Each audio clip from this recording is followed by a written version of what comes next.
Assalamualaikum warahmatullahi wabarakatuh. Kita sambung lagi pelajaran matematik kita. Dan hari kali ini kita akan jumpa abad dengan tahun. Abad dan tahun. Abad dan tahun. Masih lagi dalam cerita buku teks muka surat 150. Dan cikgu harap selepas kita belajar ini, kamu dapat menukar abad kepada tahun dan juga tahun kepada abad. Tak ada sebarang masalah sebab kita bergerak dengan sipirnya, iaitu dalam satu abad ada berapa tahun? Dalam satu abad ada 100 tahun. Satu abad 100 tahun. Jadi kalau kita ingat sipir ini, untuk soalan-soalan berikutnya tak ada sebarang masalah. Sebab kita tahu dalam satu abad 100 tahun. Kamu tahu tak, abad ni juga boleh dipanggil kurun. Okay, satu kurun. Kalau awak pernah dengar baca cerita-cerita dalam bahasa Melayu menggunakan perkataan kurun. Satu kurun, dua kurun, KURUN. Kurun tu maksud dia ialah abad sama. Okay, satu abad 100 tahun. Okey, kalau dalam soalan keluar abad, minta kita jawab dalam tahun, maka kamu akan darab 100. Daripada abad, minta tahun, darab 100. Mengapa darab 100? Sebab dalam satu abad ada 100 tahun. Okey. Kalau daripada tahun, minta pula jawab dalam abad, kita akan guna bahagi 100. Okey, mari kita fahamkan rumus ini dalam latihan-latihan kita. Yang pertama, satu abad. Okey. Keluar soalan paling senang, satu abad berapa tahun? Maka kamu akan buat 1 darab dengan 100. 100 tahun. Okey, satu abad 100 tahun. Okay, kalau kata umur nenek saya sudah 1 abad, okay, bermakna umur nenek kamu sudah 100 tahun. Okay. Yang kedua, kita letak berapa? Nak letak 15. Okay, 15 abad. Okay, 15 abad. 15 abad. Bangunan itu berusia 15 abad. Jadi berapa umur bangunan tersebut? Okey, 15, ambil soalan itu, darab dengan 100, sebab kita nak jawab dalam tahun. Okey, tak payah bentuk lazim, awak sudah belajar cara mudah. 15 salin tambah 2 sifat.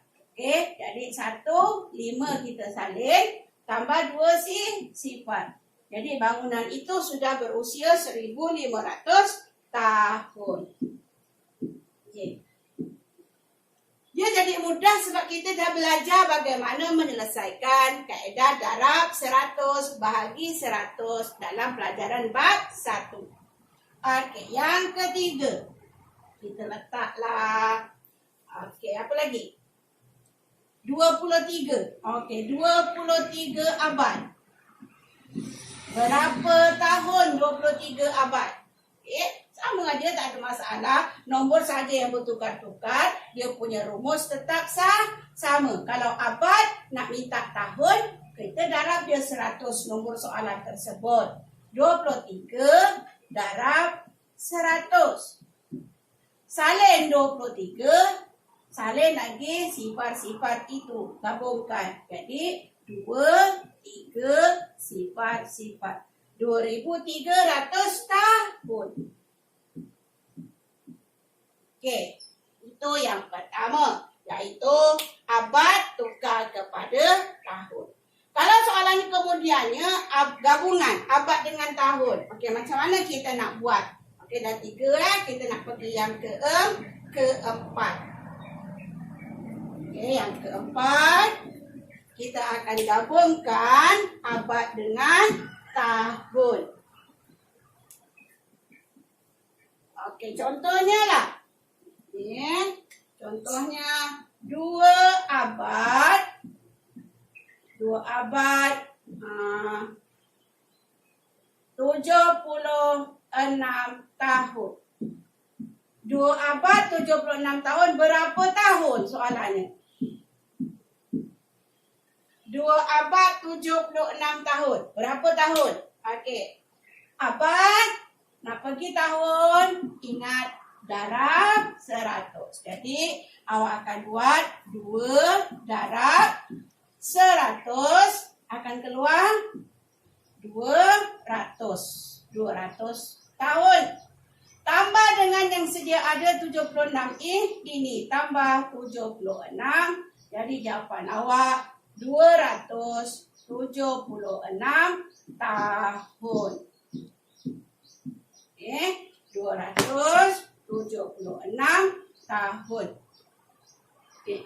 Atau boleh juga guna kaedah yang kedua, iaitu buat abad jumpa dengan dekad jumpa dengan tahun. Abad jumpa dengan dekad jumpa dengan tahun. Okey. 2 tu ialah 2 abad. Masukkan dalam rumah abad. Okey. Pelajaran yang sudah, cikgu dah kata tahun letak 1 nombor sahaja.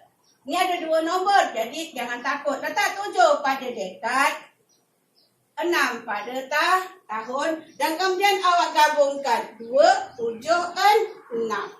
Jawapannya 276 tahun. Okey, tetap sama. Kalau nanti soalan ditukar, minta jawapan dalam abad, dalam dekad, dalam tahun, awak boleh nampak ini dia punya jawapannya 2 abad, 7 dekad, 6 tahun. Okey, itu yang keempat, melibatkan abad dan tahun dalam satu soalan dan kemudian awak tukar menjadi tahun. Tak ada masalah, selesaikan dulu abad, kemudian tambah dengan nilai yang sedia ada untuk tahun, maka kamu akan dapat jawapan yang sebenar. Okey, kita pergi pula kepada tahun, tukar kepada abad.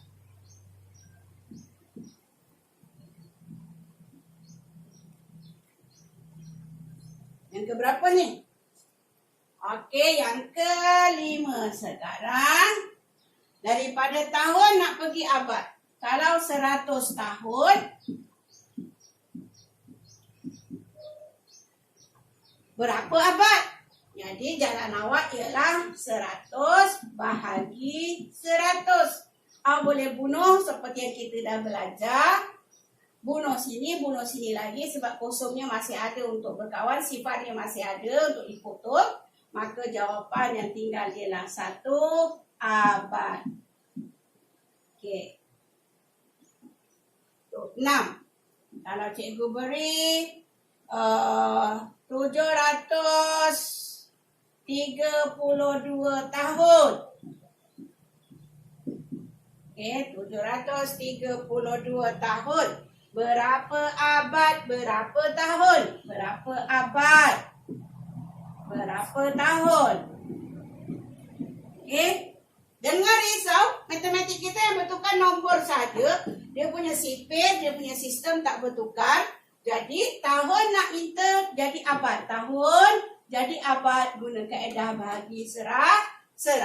Jadi awak buatlah 732 bahagi 100. Okey, 100, 200, 300 pun tak ada masalah. Okey, 100 darab berapa nak jumpa 732? 100 darab 7.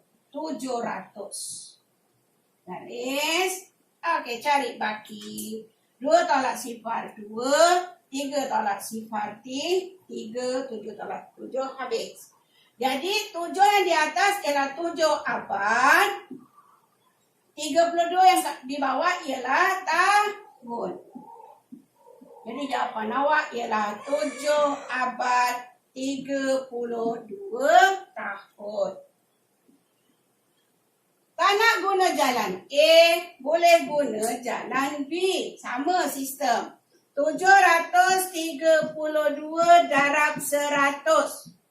Ikut bagaimana cikgu ajar semasa tajuk nombor dan operasi. 732 darab. Oh sorry, bahagi, sorry. Oh salah cikgu Okey, bahagilah takkan nak darab sebab kita daripada tahun nak pergi abad. Mestilah bahagi. Salah je jawapan jadi salah. Okey, jadi kena hati-hati untuk bertindak. Okey. 732 bahagi 100, maka awak pun buat gerak ke kiri 2 kali. Okey. Kenapa 2 kali? 100 ada 2 sifat. Sama macam tadi, iaitu nombor sebelum titik perpuluhan, kamu letak dia dalam abad. Okey, jadi 7 tu ialah 7 abad. Nombor selepas titik perpuluhan itu ialah untuk tahun. Okey, jadi dapat 7 abad 32 tahun. Okey, cuba lihat satu lagi contoh nombor 7. Nombor 7 Nombor 7. Kita letak lagi nombor lain. Apa nombor awak nak letak? Okey, kita letak apa? 12, 15. 15 tahun ke abad besarkan sikit lagi lah. Apa? 892 tahun. 892 tahun. Berapa abad, berapa tahun? Okey. Berapa abad, berapa tahun? Bila kita dah banyak belajar, nanti dia tanya lain pula. Berapa abad, berapa dekad, berapa tahun. Okey, tak ada masalah kalau kita faham. Okey, 892 tahun, nak pergi abad kita bahagi 100. 892 tahun bahagi 100. Bahagi 100. 100 darab berapa boleh masuk ke nombor ini? 100 darab 8. 800. Okey, cari baki 2, 9. 8 ini 8 apa? 8 abad. 92 ni 92 apa? 92 tahun. Jadi dah dapat jawapan. 8 abad 92 tahun. Tak nak jalan panjang ni cikgu, lambat. Okey, jalan singkat. Yang kedua. Ini jalan yang pertama. Ini jalan yang kedua. 892 tahun bahagi 100. Kenapa bagi 100? Kita nak pergi abad. Tu dia kunci dia. Okey. Gerak ke kiri berapa kali ini? 1 ke 2? 2. Kenapa 2? 100 ada 2 sifat. Jadi dari soalan tu belakang 1, 2. Letak titik perpuluhan. Nombor sebelum titik, itu je pegang. Nombor sebelum titik apa? Abad. Jadi 8 abad. Nombor selepas titik, 2 nombor ini ialah untuk tahun. Okey. Sama jawapannya. 8 abad 92 tahun. Okey, boleh? Cikgu harap awak boleh faham apa yang cikgu ajar. Okey, abad kepada tahun. Abad kalau nak tukar kepada tahun, kita darab 100. Okey. Tahun pula bila nak tukar kepada abad, kita bahagi 100. Okey, kita fahamkan lagi pelajaran ini dengan melihat soalan-soalan dalam buku teks dan juga buku modul kita. Okey. Assalamualaikum warahmatullahi wabarakatuh.